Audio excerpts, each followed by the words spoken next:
Welcome to Statistical Models. In this session, we'll talk about multicollinearity.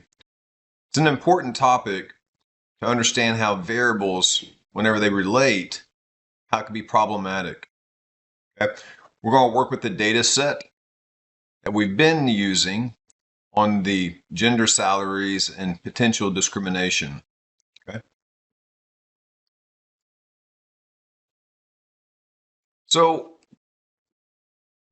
as I've shared with you all before,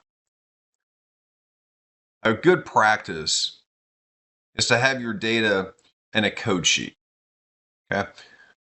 Something a little bit different that I put on the sheet this time.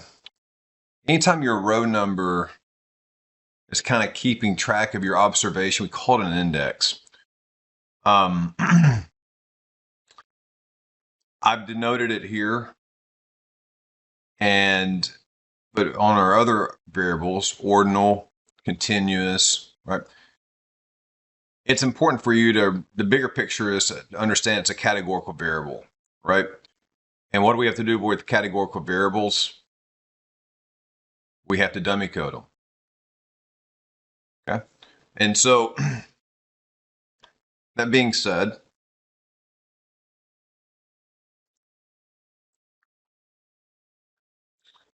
our data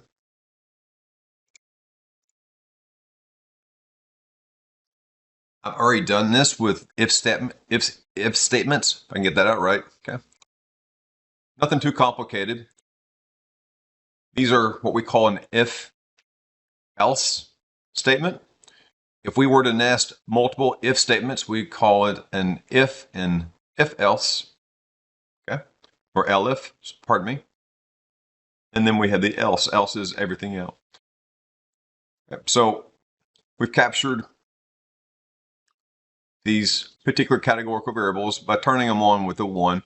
Remember, a 0 has to do with the reference category. In particular, there's 5 categories of education.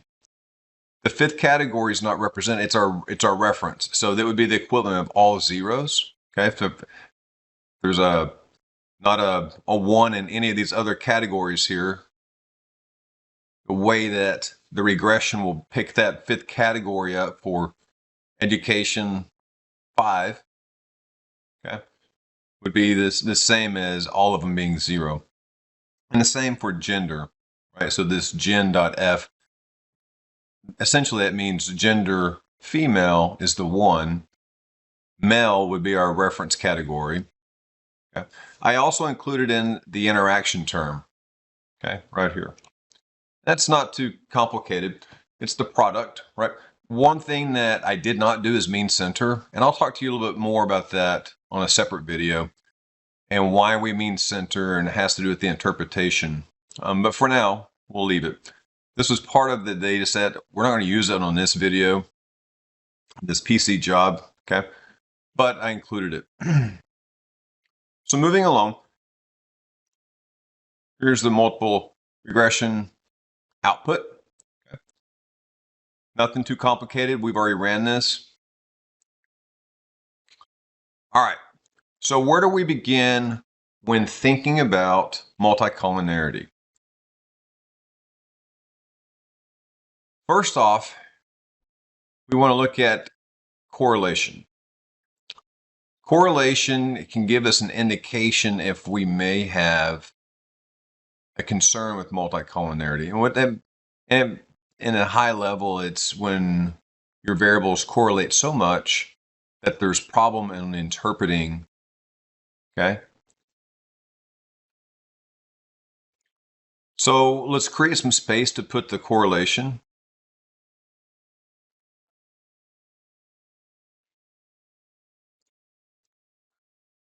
I guess I should, as I'm adding these, the big concern we look at multicollinearity is the standard errors become inflated, and that's a problem, right? So when we start looking at standard errors being inflated, the slopes are incorrect.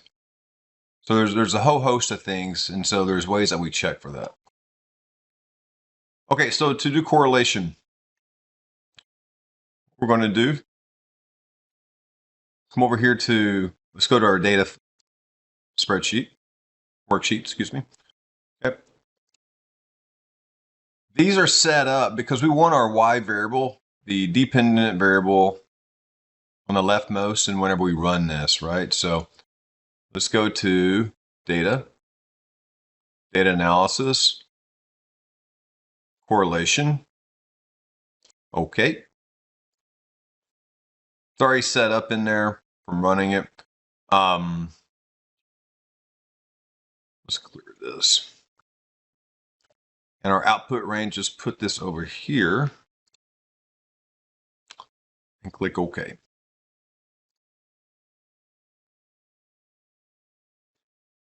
A good practice that I like to do is turn these down to about 3 decimals.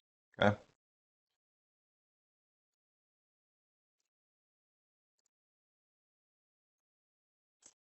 And let's adjust this, get to the negatives.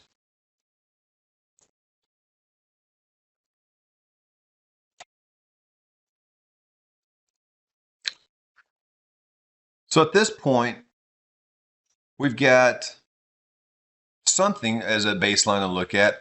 And typically, I'm going to say typical, about 0.8 on the correlation is suspect for multicollinearity between a variable. If we get 0.9, it would most likely we've got an issue. Okay, but that's why I use it loosely at 0.8 as suspect. Okay, so as we look at these, we kind of go down the columns and see if we have anything remotely high. We've got a 0.6. Okay, these ones on the diagonal, that's the variable on itself, so that's nothing too crazy. Okay, so I would suggest this would be our step 1.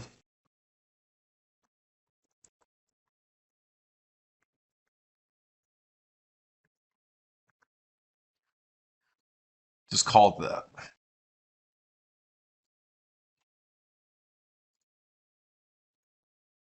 As we're evaluating multicollinearity, we're going to do something with this that your book doesn't show, but I want to show you. I'll give you the formulas.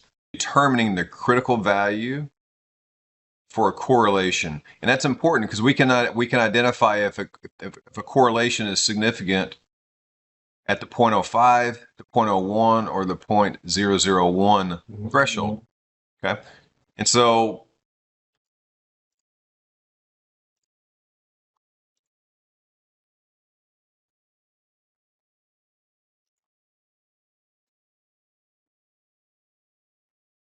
so here's the deal. This is a little bit of a lengthy formula, right? But what's it doing? This is letting us know what the critical value is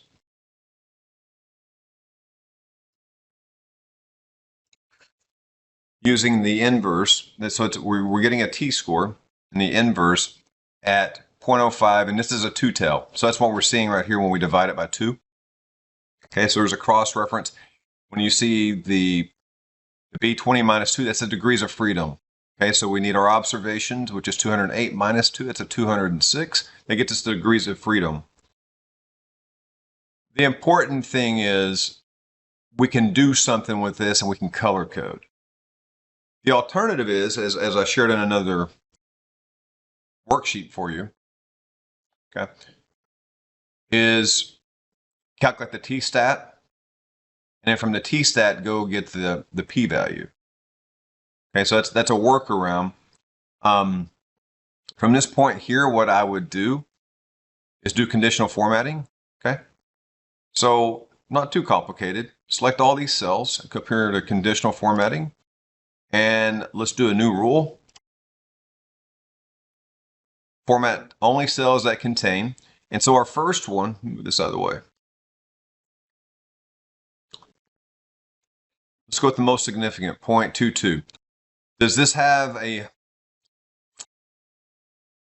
an important part on identifying multicollinearity. This is an addition. The thing we're looking at most importantly is the correlation value of 0.8. I'm just showing you additionally that it's not covered in this course, a way that we can develop out a correlation matrix based on levels of significance. So, okay, so this is not in your book, but it's showing you a couple things in Excel that makes this data a little bit more meaningful. All right, so between 0.226548463 and 0.999. We don't want the 1 because if we did the 1, it'll pull up the diagonal. So we don't want to color code this. Okay, let's go over here. We can change, let's do the number. Excuse me, the font. And let's change the color to bright green. Okay. A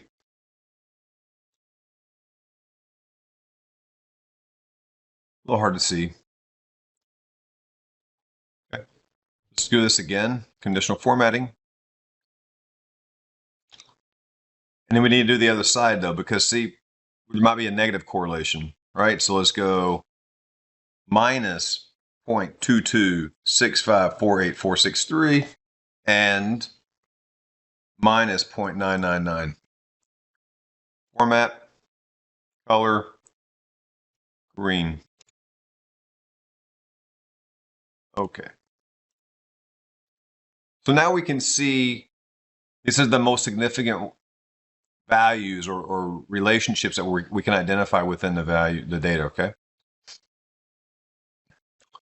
Now let's go to the next level.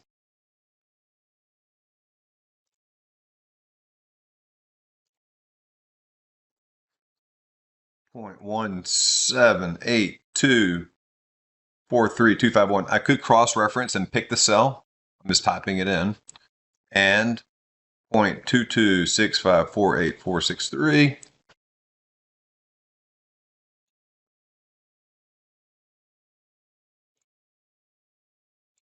Okay. And then let's do the other side.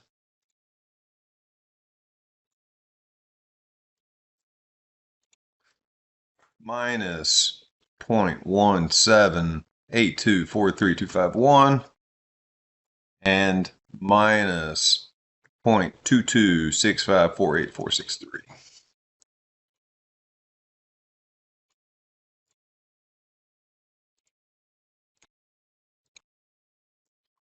Okay, so now we know these particular values, they're correlated and they're significant at the 0.01 level. We're almost finished with this, folks. So let's go here, new rule.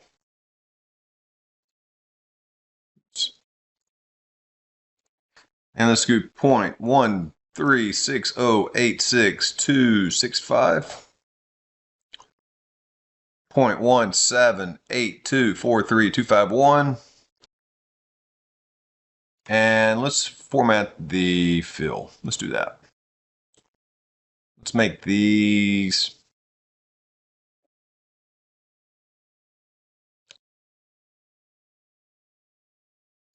piece purple. Okay.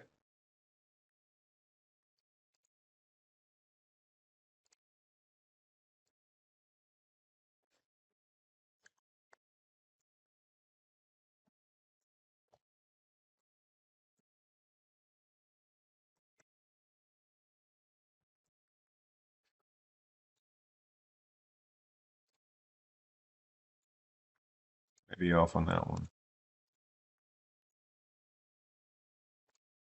Ah.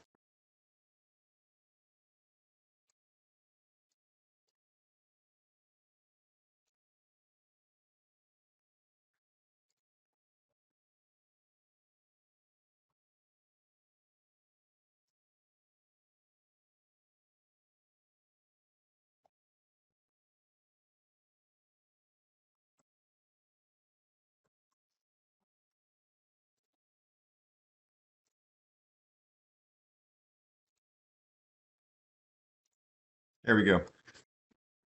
It was just selected on one cell, so I had to come back. So I cut the purples off. All right. So you get the point. So we now know that we've got some correlations going on within this data, right?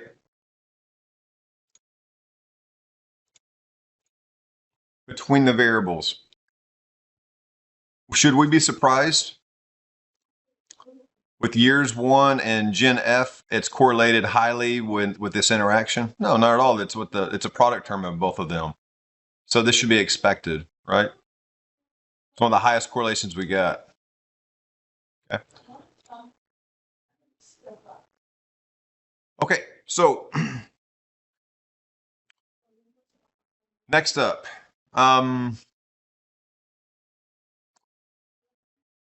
we can get onto, so this is kind of a high level view. If we maybe have multicollinearity, I'm not seeing it yet, but we can't just go off of that. So the next thing is we'll create what's called a variance inflation factor, VIF. That is our diagnostic for multicollinearity.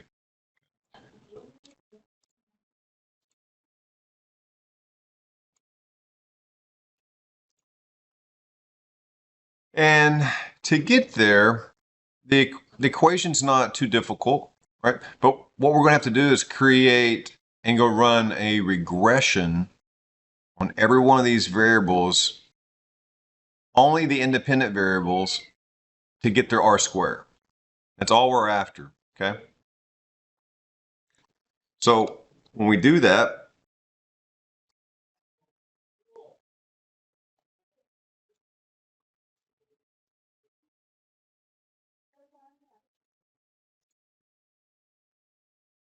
we're going to backfill this row essentially, okay? These two columns.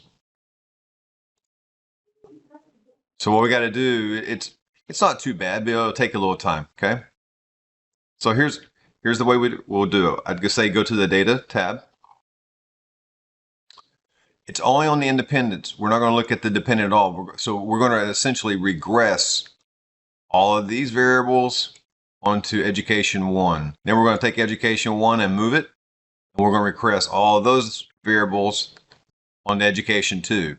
Okay. Then we'll take education 2 and move it. So we're just going to kind of keep moving and cycling the variables through to get the R square. And then we're going to plug that in to our equation for VIF, and then we'll be able to identify if it crosses a threshold or not. Okay. Now tell us. So let's do it. Data.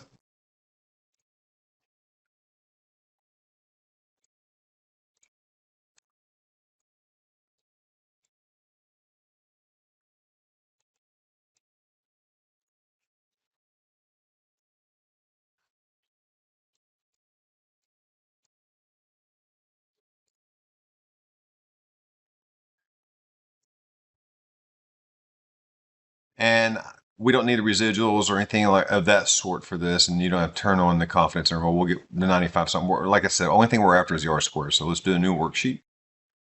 And then okay. So here we go.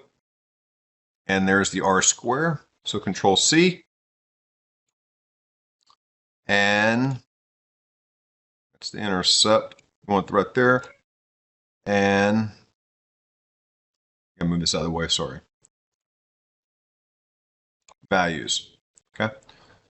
And so we'll go through each one of these. And so I'll cycle through them. And so here's how I would recommend it. Okay. Control X. Insert. And it just kind of shifts them.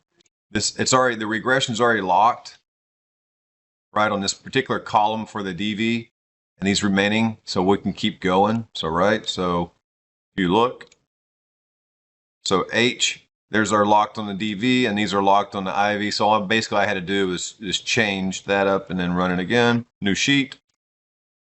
Okay, and let's keep going.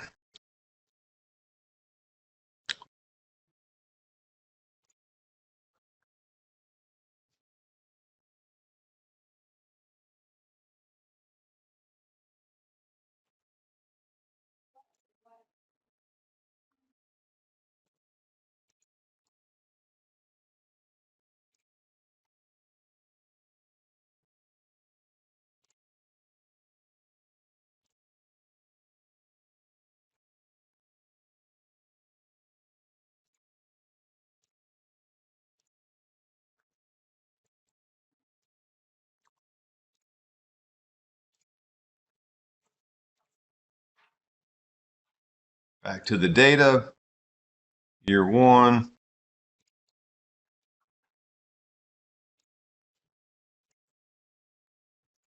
And we're going to populate all these, obviously, folks, but just kind of getting through this. It's a little slow process.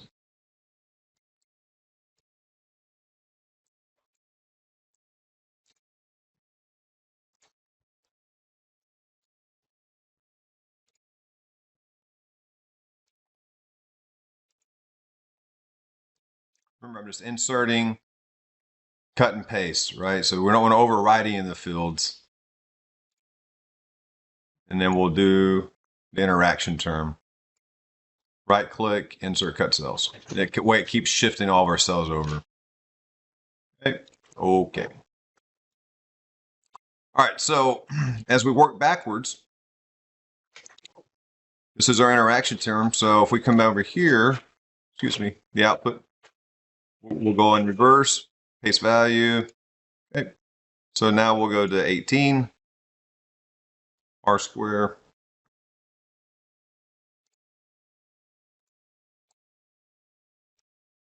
Okay, that was a gen.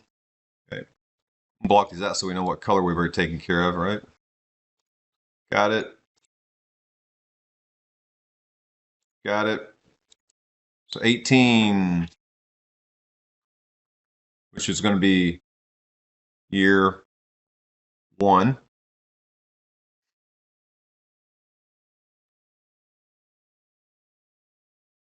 Yeah. Make sure I didn't miss one. This is regress on year 1.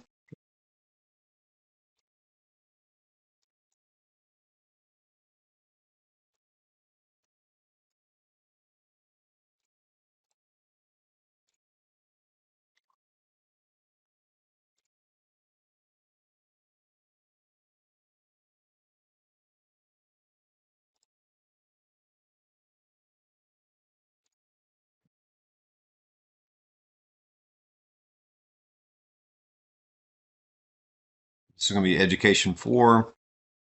And skipped one. We'll go back and pick it up.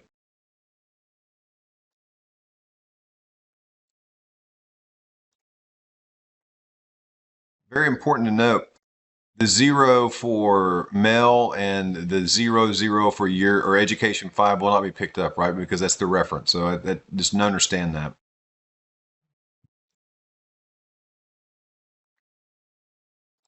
We can go all the way through these, right? Probably could stop pretty soon because we're going to look for the highest one. Control C.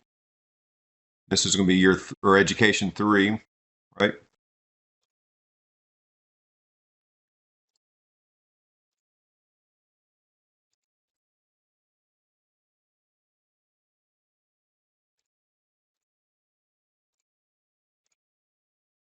Education 2.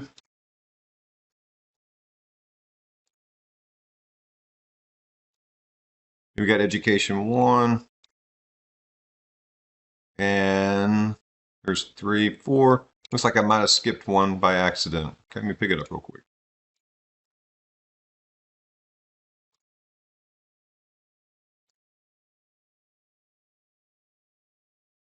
It's the intercept. Let's do it.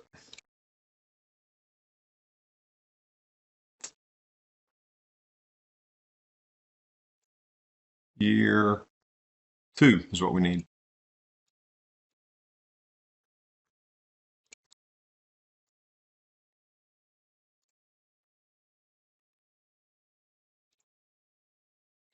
And there is year 2. So Control C and paste value. All right. So now that we got these, what I would recommend is going to the highest one, right? So you may say, well, Keeler, what's the threshold? 3. So that's a very strict reference and threshold. If our VIF exceeds 3, it's very indicative of multicollinearity. To back it off a little bit, the moderate level is 5. Okay. So let's pinpoint this one. This is our highest R square. So let's see what it is. Equal actually, excuse me, 0.72 is equal 1, follow our formula, divided by parenthesis 1 minus the r square. Okay. We're at 3.64, so we've exceeded it. Should we throw it out? Not necessarily, because this is a product term. Okay. It's comprised of two of our variables. So moderators are a little bit different. If we look at the rest of them, I just copied and pasted them up, right? We are well within tolerance. Even at the moderate level of 5, we still don't break it. So at 3, we're pretty good to go. So important to know that whenever we start looking at multicollinearity, again, identify the largest R square, work from that point forward. And we really didn't have to copy and paste, but it's easy to do. We know that if we have anything exceeds this particular value, then the rest of it would be fine. But since we did have we exceeded on the 3, right? But as we know it's our product term, it wouldn't hurt to check out the next highest value. We check out this one, we could say there's no multicollinearity. So now we have a diagnostic that's definitive, right? All right.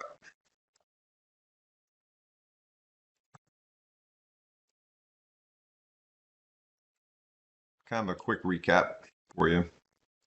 One thing, why don't we do all this? These particular variables are independent. They don't account for overlap. So when we look at an independent predictor on a dependent variable, that's essentially holding the rest of them constant. And so we have to run VIF analysis to check for multicollinearity to account for overlap. Okay. Yes, if we pull a variable out, the variance will adjust.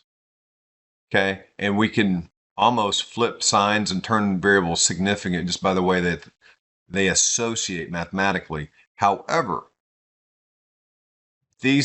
our independent variables are essentially independent, right? And sideload, so they're not overlapped and joined in a way that we could determine if there's the multicollinearity. So that's why we go through this whole exercise. The other program that's shown in this course, it does all this for you. So this is why we have to do it manually so that you can see what's going on mathematically behind the scenes. Okay. Another note that I just kind of compiled for you all, a summary note that more than anything. So this kind of concludes multicollinearity. Extra things that were brought into this picture. Okay, your correlation. This is your first litmus test. Look for a 0.8. 0.8 doesn't mean it is multicollinearity. It's suspect. 0.9, I would suggest you probably have multicollinearity and you probably remove the variable, honestly. But to be very definitive, this is where we calculate the VIF and we can determine and defend why we remove a variable or if it's problematic. Okay. Okay, thanks.